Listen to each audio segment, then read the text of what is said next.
فرماتے ہیں کہ میں مزدور لینے گیا، بغداد کے چوک میں مزدور بیٹھے ہوتے تھے، میری ان مزدوروں میں سے ایک نوجوان بچے پہ نظر پڑی۔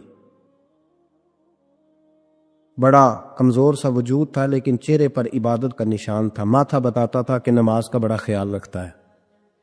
میں اس کے قریب گیا، چہرے بھی بڑا کچھ بتاتے ہیں نا، چہروں میں بھی بڑی رانائی ہوتی۔ فرماتے ہیں میں قریب گیا، میں نے اس کو کہا بیٹے مزدوری کرو گے؟ تو کہنے لگا مزدوروں میں بیٹھا ہوں تو حضور مزدوری کے لیے ہی تو بیٹھا ہوں۔ تو میں نے کہا کہ چلو پھر، کہنے لگا نہیں میری کچھ شرطیں۔ میں نے کہا بتاؤ؟ کہنے لگا پہلی شرط یہ ہے کہ لوگ 4 دینار دیہاڑی لیتے ہیں، میں 3 دینار لوں گا۔ میں نے کہا یار تو بڑی بہترین ہے، باقی بھی اس طرح کی رکھ لے۔ اس نے کہا حضور دوسری شرط یہ ہے کہ میں آپ کی مکمل بات مانوں گا لیکن جب اذان ہو جائے گی پھر آپ کی نہیں سنوں گا۔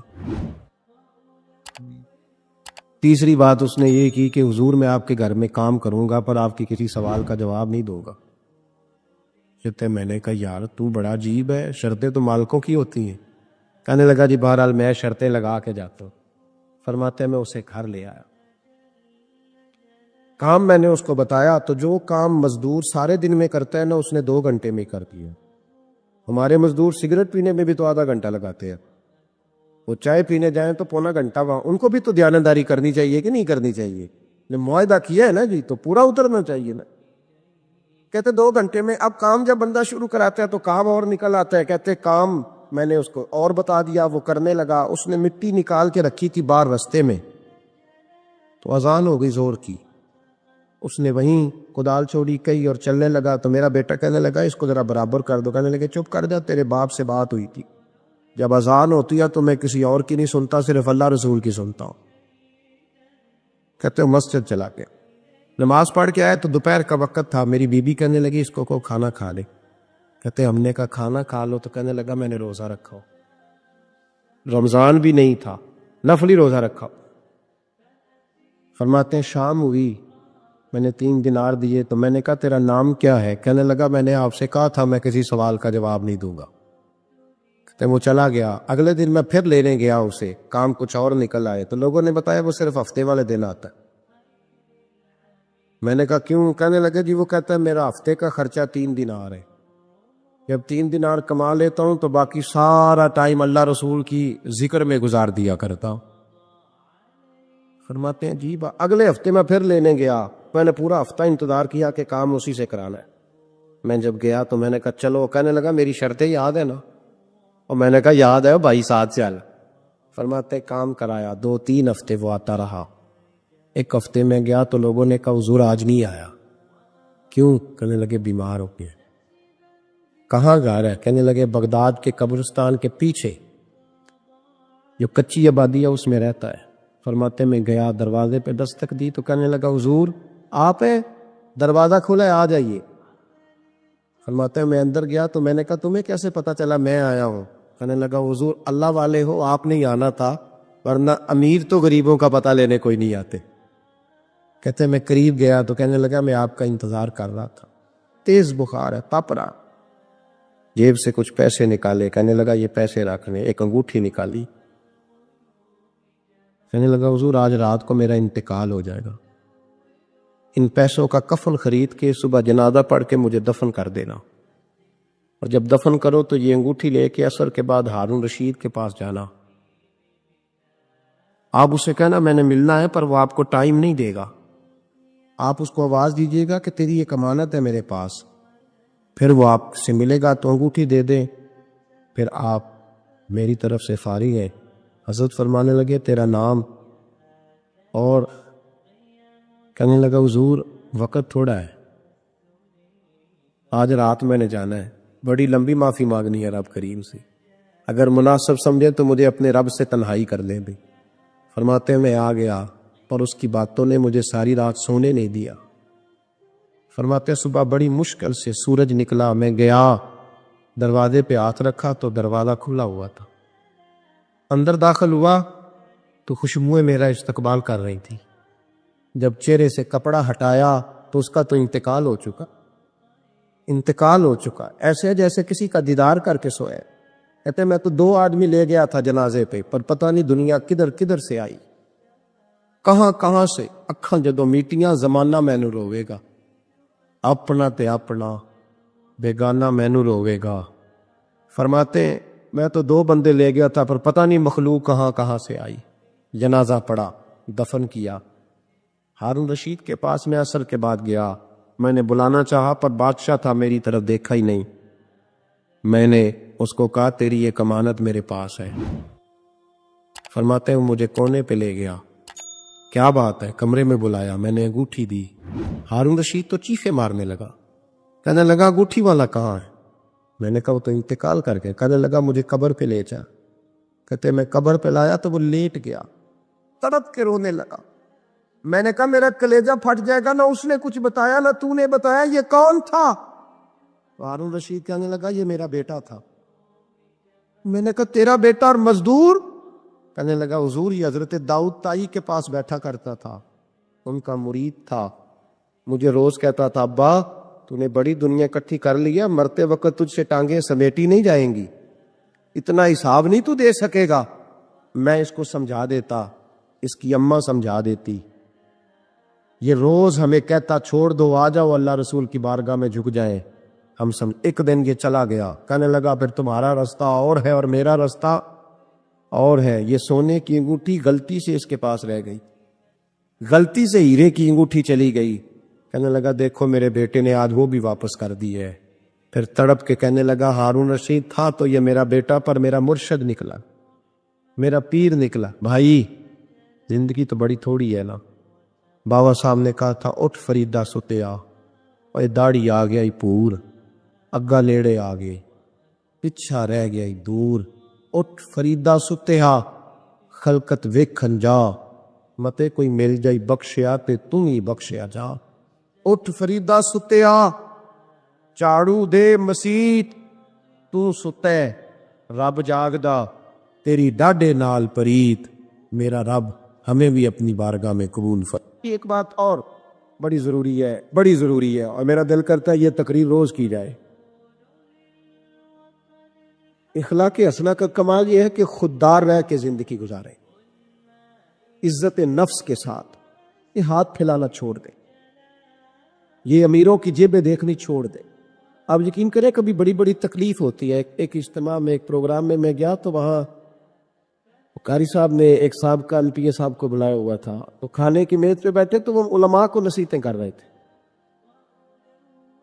آپ لوگ یہ جمعہ پڑھایا کریں، آپ کو پتہ نہیں ہے لوگ کہاں چلے گئے، آپ لوگوں کو لڑائے نہیں۔ تو میں اس لیے خاموش رہا کہ اب انہوں نے فنڈ بھی دیا ہوگا، علماء بیچاروں کی مجبوری ہوتی ہے، جیب سے کہاں خرچ ہو سکتا ہے، اتنے پیسے نہیں ہوتے کسی جگہ سے۔ اب وہ نصیحتیں کرنے لگ گیا، آپ لوگ ان کو جمع کرے۔ کیوں بھلا؟ اس لیے کہ اگر خودداری ہو نا تھوڑے پہ گزارے کا تو پھر ان جیسے لوگوں کی ضرورت نہیں پڑتی۔ یہ جب ان سے کوئی تھوڑا سا آپ توقع رکھتے ہیں پھر یہ ظلم کرتے ہیں۔ تھوڑی دیر کے بعد پھر کہنے لگا جی میں آپ کو مضمون دیتا ہوں اگلے جمعے کا، آپ نے اگلے جمعے یہ تقریر کرنی ہے، تو پھر میری بھی کئی دفعہ مجبوری ہے، کچھ رگیں ایسی ہیں جو نہیں سانس لینے دیتی، وہ رضا کے نیزے کی مار ہے کہ ادب کے سینے میں غار ہے، پھر کسے چارہ جوئی کا وار ہے، یہ وار سے پار ہے۔ تو کئی دفعہ مجبوری ہوتی ہے نا، اٹ سٹ تے پکھڑا کوار گندل اسی اور بھی بوٹیاں جاننے ہیں، تو وہ مطلب اس نے سمجھا کہ ساری ایسے۔ تو کہنے لگا جی پھر بولے آپ وعدہ کرتے ہیں، میں کیا چوری صاحب کی کم کر دے ہو؟ کہنا پانڈے بنانے، میں کیوں ہی بنایا کرو تیار نہ، یہ علماء کے معاملات میں مداخلت بند کر دے، آپ کو کیا پتا کیا موضوع بیان کرنا ہے، آپ علماء کو مشورہ دیں گے، جائے کام کریں اپنا۔ کبھی کسی نے اٹھ کے پائلٹ کو مشورہ دیا ہے کہ جہاز صحیح چلا؟ اس کے پاس ٹریننگ ہے، وہ مرضی کرے گا، جس طرح کا اس کا دل کرے گا وہ چلائے گا۔ کبھی کسی نے بس کے ڈرائیور کو اٹھ کے مشورہ دیا ہے کہ یہ والا گیئر لگا، گاڑی یہ گیئر مانگ رہی ہے؟ آپ خدا کا خوف کریں، یہ 8 سال مدرسے میں پڑھا ہے، اس کو پتہ ہے اس نے کیسے کر کے دین چلانا ہے۔ اور علماء نے الحمدللہ علماء یہ جتنی آپ کو کہتے نہیں مولویوں نے کیا کیا ہے، تو میں نے کہا مسجدیں کم ہوتی ہے، قرآن سنانے والے زیادہ ہوتے ہیں، یہ علماء کی محنت ہے اللہ کے فضل سے۔ ہر مسجد میں اذانیں ہوتی ہے، جمعے کا خطبہ ہوتا ہے، یہ علماء کی محنت۔ اور پھر میں نے ان سے قبلہ سے بھی عرض کی، میں نے کہا چھوڑ دیا، آپ ہمیں بلائیں مسجد والا سپیکر چلائیں، اب کوئی بندوبست نہ کریں، آپ مسجد کی چٹائیاں بچھائیں، ہم کو محتاج ہے، کہ ہمیں بہت زیادہ بندوبست ہوگا تو نوٹ گریں گے تو تب بھی تقریر ہوگی یہ رسول اللہ کا دین ہے. اگر کفار مکہ کے مجمع میں کھڑے ہو کے اکیلے جناب ابو بکر صدیق مصطفیٰ کی شانیں بیان کر سکتے ہیں تو ہم بھی ہر جگہ کھڑے ہو کے بیان کر سکتے. کوئی ایسا مشکل کام نہیں ہے. Itan laki dilaboya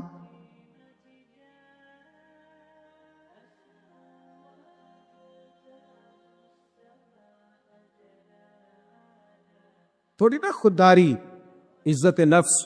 یہ غریبوں کو مشورہ دے رہا ہوں, چھوڑ دیں آپ چودھریوں کی گاڑیوں کے پیچھے بھاگنا, کچھ بھی نہیں ہوتا. آپ چھوڑ دیں ان کی پرواہ کرنی.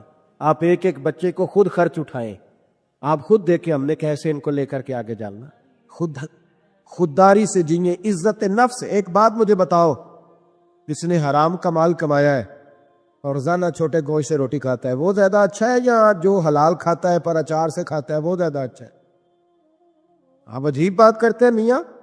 میرے ابا جی سے ایک دفعہ میں نے پوچھا, ابا جی آپ کو پسند کیا ہے؟ کہنے لگے جدو پتر بھوک لگی ہوئے تو یار شاہی پسند ہوں تے نہ لگی ہوئے تو نخرے ہی ہوندے نے, اور دوپہر کو بھوک لگی ہو تو اچار بڑا چسکا دیتا ہے, کبھی کھا کے دیکھیں. شرط یہ ہے کہ بھوک لگی ہو. چٹنی کی جو لذت ہوتی ہے وہ اور ہوتی کوئی نہیں. آپ مہربانی کرے, گڑ سے بھی روٹی گزر جاتی. میں نے الحمدللہ خود پیار سے کھانا کھایا. میں دوپہر کو گھر آیا اسکول سے تو اماں جی سے پوچھا, اماں جی روٹی ہے؟ کہنے پتر کوئی نہیں. تو میں نے کہا میں نے کھانا کھانا ہے. تو اماں کہنے لگے بیٹے دو ہی حل ہے, یا تو میں کسی سے قرض لوں اور تمہارے لیے 2 ٹائم سالن پکایا کروں, اور یا پھر تم سیانے ہو جاؤ. تو میں نے کہا جی نہیں آپ قرض نہیں لیں, آپ بتائیں کیا کرنا ہے. تو کہنے لگی تمہارا ابا کھا کے گیا ابھی پیاز کے ساتھ روٹی, گزر جائے گی. میں نے کہا آپ لائیں انشاءاللہ گزرے گی, کیوں نہیں گزرے گی, الگ سے گزرے گی. کیا اس میں حرج ہے؟ آپ اپنی مٹی پہ چلنے کا طریقہ سیکھیں. کسی کے سنگ مرمر پہ چلو گے تو پھسل جاؤ گے. آپ چھوٹی مسجد میں گزارا کریں. آپ خودداری سے دی. یہ عزت نفس حسن ہے زندگی کا, یہ اخلاق ہے میرے رسول پاک کا. پڑھو ترمذی شریف, حضرت صوبان بن مالک کو سامنے بٹھا کے نبی پاک نے فرمایا سجنا تجھ پہ پیار بڑا آ رہا ہے, حضور حکم کرے. اور میں حکم دیا کہ ایک وعدہ تو میرے ساتھ کر, ایک میں تیرے ساتھ کرتا ہوں. یا رسول اللہ حکم کرے. تو نبی پاک نے فرمایا تو وعدہ کر, کسی دنیا دار کے آگے ہاتھ نہیں پھیلائے گا, اور میں وعدہ کرتا ہوں رب تجھے بغیر حساب جنت عطا فرمائے گا. شور دنیا داروں سے مانگنا ہے تو رب سے مانگ, رب کے رسول سے مانگ. آپ یہ کیا بات کرتے ہیں بھائی؟ وہ ایک شاعر تھا نا, کبھی گزر رہا تھا پاس سے, تو یہ شاعر ناراض نہ ہو جائے. میرا بڑا اچھا شعری ذوق ہے. شاعر ناراض, کئی دفعہ شاعروں کی جو پوزیشن ہوتی ہے وہ قابل رحم ہوتی. وہ چادر سی اوڑھ لیتے ہیں بیچارے, اور سردیوں کی راتوں میں بھی چوکوں پہ بیٹھے رہتے ہیں. تو ایسا ہی کوئی شاعر بیٹھا تھا تو ایک سیٹ گزرا تو اس نے 5 روپے نا پھینک دیے. وہ شاعر نے بلایا, اس نے کہا یہ کیا ہے؟ کہنے لگا جی وہ مسئلہ یہ ہے کہ آپ کی حالت بڑی عجیب تھی تو میں نے کہا چلو خرچہ چل جائے گا. تو اس نے کہا اٹھا اپنے پیسے, میرا تو عشق میں یہ حال ہے ورنہ میں کوئی سیٹھوں کا محتاج تو نہیں نا.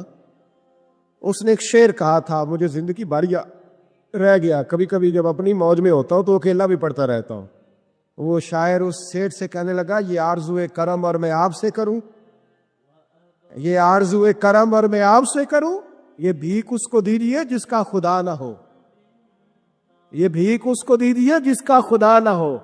ہارون رشید بیٹھے گزر رہے تھے تو حضرت بہلول دانا بیٹھے تھے. تو بہلول دانا زمین پہ بیٹھے, ہارون رشید ہاتھی کی سواری کر رہا تھا, لشکر تھا دائیں بائیں آنا جانا. بہلول دانا زمین پہ بیٹھے تھے, مٹی کے ساتھ کھیل رہے تھے. ہارون رشید آیا, السلام علیکم بابا جی کیسے ہو؟ فرمایا بڑا شکر ہے اللہ کا. یہ شکر ہوتا ہے مزیدار قسم کا. میں نا مدرسے میں لگے ہوئے تھے مستری, تو ایک طالب علم بڑا پریشان رہتا تھا کہ روٹی جو ہے نا وہ اس طرح کی پکنی چاہیے. تو میں نے اس کو بلایا کھڑکی سے, میں نے کہا ادھر آ تجھے ایک منظر دکھاؤ. وہ مزدور نا دوپہر کو روٹی لاتا ہے ساتھ, دیہڑی لگا ہوتا ہے نا جو. تو میں نے کہا وہ دیکھ مزدور کھانا کھانے لگا ہے. وہ اچار 2 روٹیوں کے بیچ رکھ کے لایا ہے, اور پھر ٹوٹیوں پہ بیٹھ کے اس نے ہاتھ دھوئے, پھر پانی کا گلاس بھرا, پھر اس نے جب روٹی کھولی نا تو وہ پونے کو بھی سارا اچار لگا ہوا تھا, اور پھر اس نے کئی دفعہ بسم اللہ پڑھی. اور پھر جب وہ روٹی کھا رہا تھا, روٹی کھا کے پھر اس نے پونا لپیٹا, اور اس کی آنکھوں میں ریت تھی, پر جب وہ شکر ادا کر رہا تھا نا اور ہاتھ باندھ کے آسمان کی طرف دیکھ رہا تھا, تلفظ تو اتنا اچھا نہیں تھا اس کا, پر اس کی باڈی لینگویج کہہ رہی تھی جو بیان کر رہا ہے نا وہ روحوں سے بیان کر رہا ہے. وہ اندر سے آواز آ رہی ہے اندر سے. یہ 300 روپیہ شام کو مزدور کو دیہڑی ملتی ہے تو وہ 3 دفعہ ہاتھ صاف کرتا ہے, پھر بسم اللہ شریف کہہ کے پکڑتا ہے. تو جو خطیب صاحب کہتے ہیں کہ وہ 35,000 اکاؤنٹ میں کرا دینا, انہوں نے تو کبھی بسم اللہ نہیں پڑھی. یہ جب آپ ایسے نوٹ پھینکتے ہو تو کبھی نعت خواہ کو دیکھا بسم اللہ پڑھتے ہوئے؟ سوال ہی نہیں پیدا ہوتا.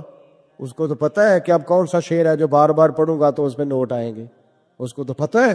اور ساتھ یہ بھی کہہ رہا ہے کہ میں نبی پاک کے طرف سے آتا ہے تو کھاتا ہوں. تو یہ کیوں کہہ رہا تھا پہلے 25,000 بھیجو تو پھر آؤں گا؟ اس کی کیا ضرورت تھی؟ اگر تو حضور کے نام پہ کھاتا ہے نا تو پھر سیٹھوں سے سوال کرنے کی ضرورت ہی نہیں. مصطفیٰ کریم جب دیتے ہیں تو شان کے ساتھ دیتے ہیں اور گھر بیٹھے بٹھائے بھی عطا کر دیتے, پھر ضرورت نہیں. بہلول دنا بیٹھے تھے تو ہارون رشید قریب سے گزرا, بابا کیا حال ہے؟ کہ بڑا اچھا. کہنے لگے بابا کوئی حکم ہی کر دے. تو بابا جی مسکرا پڑے, کہنے لگے تجھے کون دیتا ہے؟ کہنے لگا اللہ. تو فرمایا مجھے. کہا اللہ. تو حضرت بہلول دنا فرمانے لگے یہ تو نہیں نہ ہو سکتا کہ اللہ ہارون رشید کو دیتا جائے اور بہلول دنا کو بھول جائے, یہ تو نہیں نہ ہو سکتا.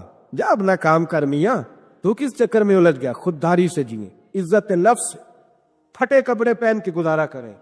خبردار, باوقار آدمی شاندار ہوتا ہے, باوقار آدمی شاندار ہوتا ہے. مجھے ایک بچے نے ویڈیو لا کر کے دکھائی, آپ یقین کریں میں آج تک اس بچے کو ڈھونڈ رہا ہوں. کوئی غریب کا بچہ سڑک پہ پینسلیں بیچ رہا تھا, تو کسی نے اس کو کہا, یہ اسی وطن کی بات, کسی نے اس کو کہا یہ بیٹے 100 روپیہ لے لو. تو کہنے لگا نہیں میرے ابا نے منع کیا.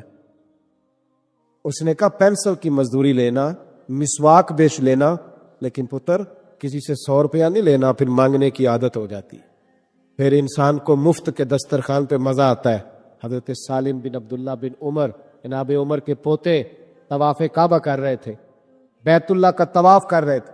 طواف کرتے کرتے خانہ کعبہ کے دروازے کے سامنے مقام ملتزم کے پاس کھڑے ہوئے تو خلیفہ عبد الملک بن مروان آ گیا. السلام علیکم کے بعد کہنے لگا حضور میں گورنر ہوں مکے کا, کوئی حکم ہو تو بتائیے گا. طواف مکمل ہوا ہے, خانہ کعبہ کے گیٹ کے کوئی حکم؟ حضرت سالم بن عبداللہ فرمانے لگے یار تجھے کس پاگل نے گورنر بنا دیا ہے, کس بیوقوف نے تجھے یہ عہدہ دیا؟ کہتے مجھے بھی کوئی مرد پہلی دفعہ ملا تھا, میرے پیروں تک پسینہ آ گیا, میں خدمت پوچھنے آیا تو انہوں نے کلاس لگا دی. کس بیوقوف نے تجھے گورنر بنایا؟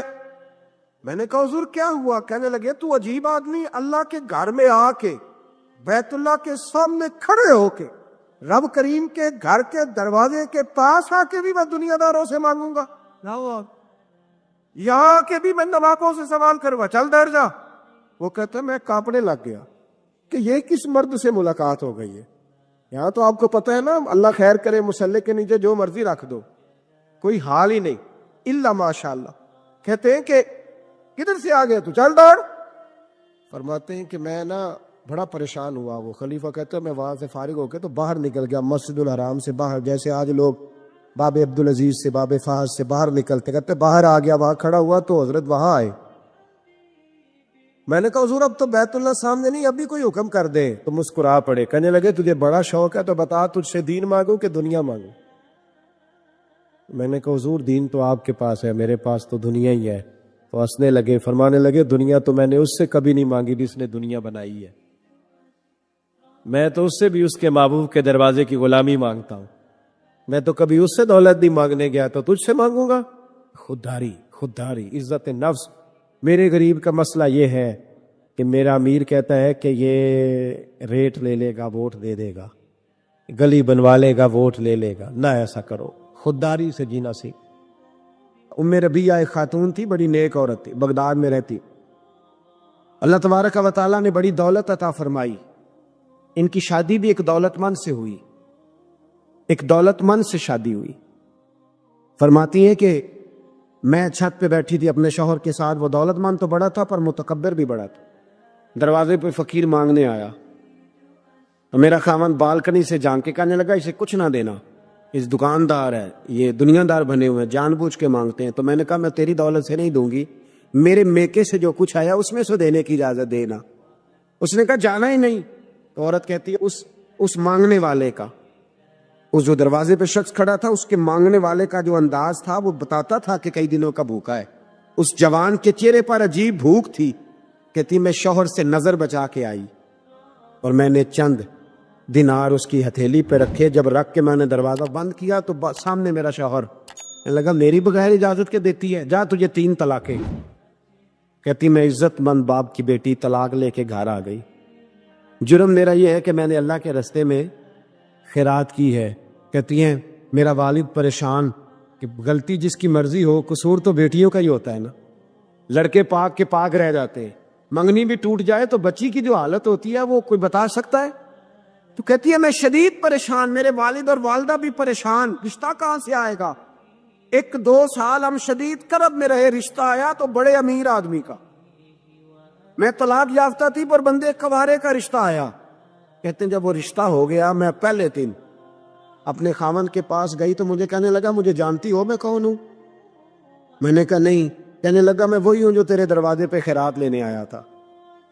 تجھے میری وجہ سے طلاق ہوئی تو میں اسی رات جا کے مصلے پہ رویا کہ مولا میری وجہ سے بیچاری کا گھر اجڑ گیا. پھر میں نے 18 گھنٹے محنت کی تو میں نے تجھے عزت دینے کے لیے. کہنے لگا اب تجھے بیوی بنا کے نہیں مہرانی بنا کے رکھوں گا, میں تیری نوکری کروں گا, تو میری محسنہ ہے. کہتی ہیں 1 سال گزرا, مجھے اللہ نے بیٹا بھی دیا. میں چھت پہ اپنے شوہر کے ساتھ بیٹھی, دروازے پہ مانگنے والا آیا تو میرا شوہر سارے کام خود کرتا تھا.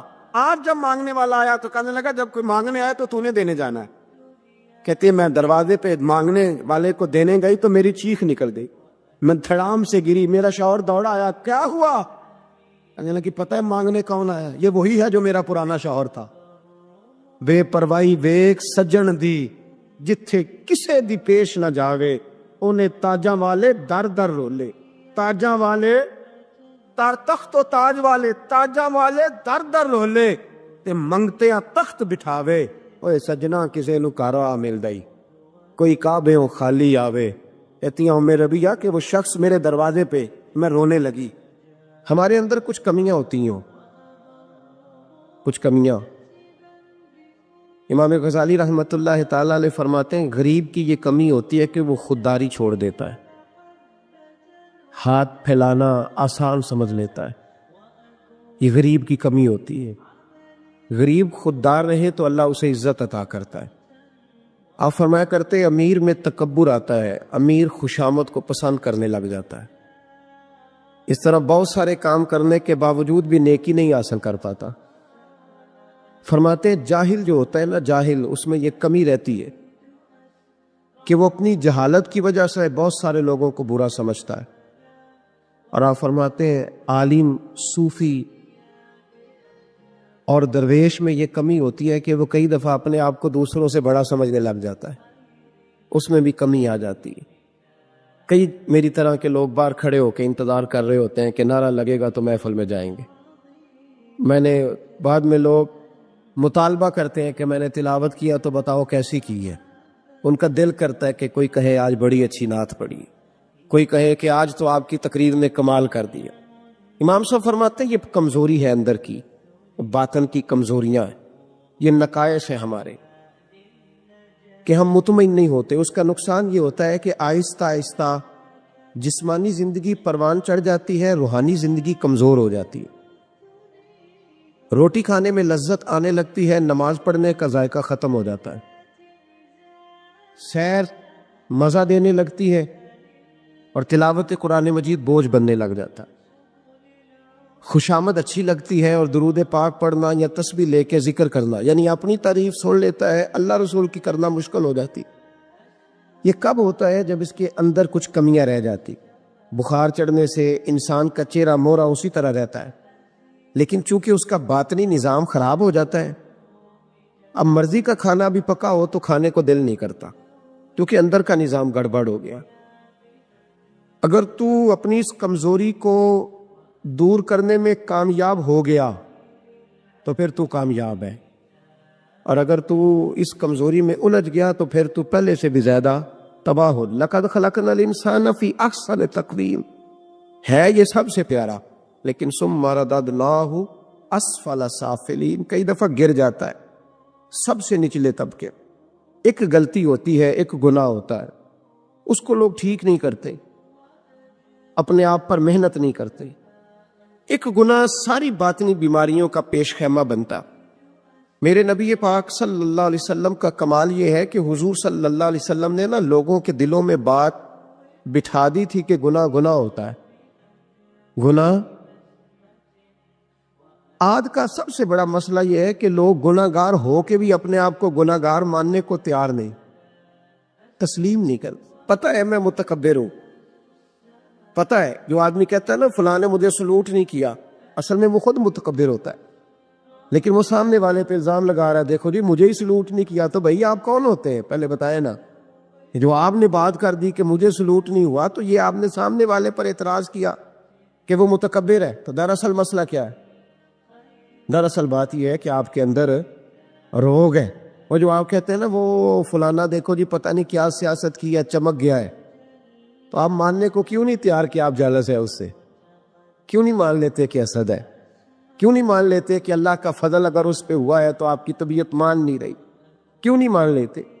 یہ ہوتا ہے.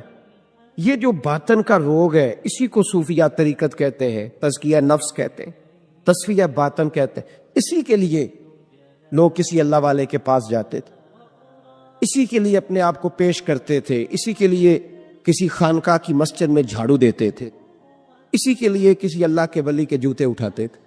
اسی کام کے لیے وہ لوگ کہیں جایا کرتے تھے کہ جو روگ ہے نا اندر کا. ہم لوگ گناہ کو گناہ نہیں سمجھتے. میرے محبوب نے احساس پیدا کیا گناہوں کا.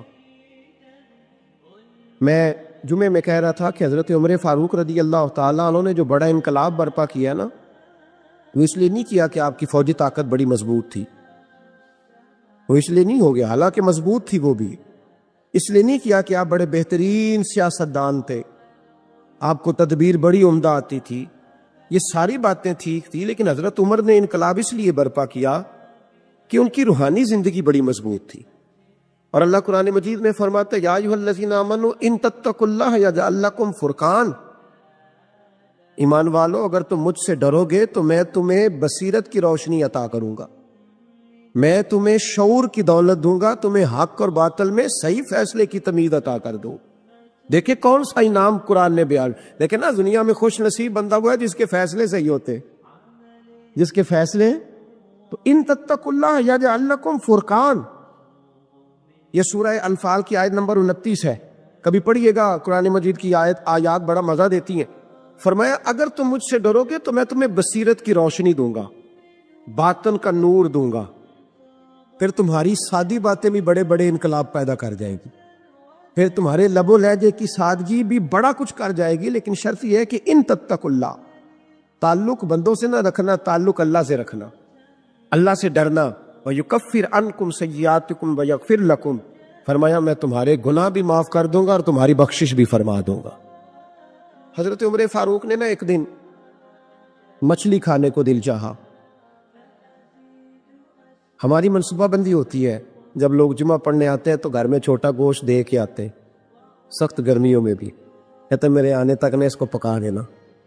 تو بہو بیچاری اگر کبھی نمک زیادہ ڈال لینا تو ابھی حاجی صاحب جو نماز پڑھ کے آئے ہیں تازی، وہ آتے ہی فوراً کہتے ہیں اپنے بیٹے سے کہ اتنا بھی نہیں تو نے اس کو سکھایا کہ میرے ابا نے خود تجھے گوشت لا کے دیا ہے. تو ایک جیتی جاگتی خاتون، ایک مسلمان جس کو بیٹی بنا کے لایا ہے، اس کی انسلٹ کر دی جاتی، توہین ہو جاتا. اور اس کے باوجود وہ حاجی صاحب ناراض ہوتے ہیں. پتہ ہی کوئی نہیں میں مطلب ماں بدولت میں حاجی بھی ہوں، نمازی بھی ہوں، سیٹ بھی ہوں، چودھری بھی ہوں، نواب بھی ہوں، اور میرا گوشت خراب کر دیا. یہ ہماری خواہشات نفس نے بڑے لوگ کچل دیے. وہ لوگ اپنی غلطی کو غلطی سمجھتے. حضرت عمر کبھی کوئی خواہش نہیں کی. مچھلی کھانے کو دل چاہا تو آپ کے غلام کا نام یرکا تھا. کچھ غلام بڑے وفادار ہوتے ہیں، وہ بیٹوں سے بھی پیارے ہو جاتے. حضرت مولا علی کے غلام تھے کمبر. ایک دن کمبر نے کہا حضور آپ نے کبھی خوش ہو کے بتایا نہیں کہ آپ کتنے خوش ہیں. تو آپ فرمانے لگے میں تجھے خوش ہو کے بتاتا نہیں میں تجھ سے کتنا خوش ہوں. جب میں تجھ سے خوش ہوتا ہوں نا تو میں تیرے لیے اسی طرح دعا مانگتا ہوں جس طرح میں اپنے حسن اور حسین کے لیے دعا مانگتا. کچھ غلام بڑے پیارے ہوتے ہیں، وہ دعائیں کراتے نہیں، وہ دعائیں لے لیتے ہیں.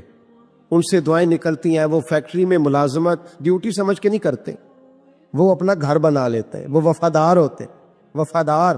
یہ سارے موج میں ہیں، 15-15 20-20 ان کے باڈی گارڈ ہے. پیچھے ہٹ جاؤ پیچھے ہٹ جاؤ. اور خواجہ معین الدین اجمیری اکیلے بیٹھے